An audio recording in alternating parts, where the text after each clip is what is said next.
গুণ হলো আত-তাইবুনা, মুমিন বান্দারা তওবা করে কার কাছে? আর জোরে বলেন কার কাছে? আমাদের পাপ হয় নাই, গুনাহ হয় নাই, অন্যায় হয় নাই, এরকম কোন মানুষ আমরা এখানে আছি নাকি? জোরে বলেন।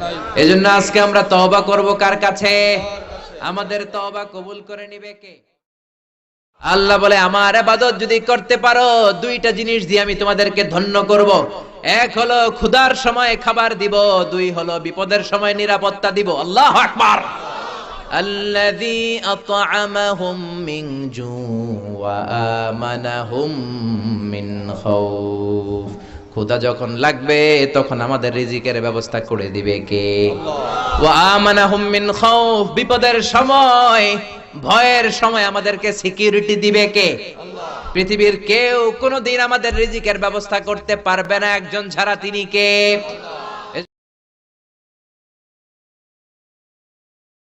আল্লাহর ফয়সালা হলো এই পৃথিবীতে ইবাদত কারো করা যাবে না একজনের ছাড়া, তিনি কে? আল্লাহ। কারো জিকির করা যাবে না একজনের ছাড়া, তিনি কে? আল্লাহ। কাউকে সেজদা দেয়া যাবে না একজনের ছাড়া, তিনি কে? আল্লাহ। মাজারে সেজদা দেয়া যাবে নাকি? সেজদা দিবেন কাকে?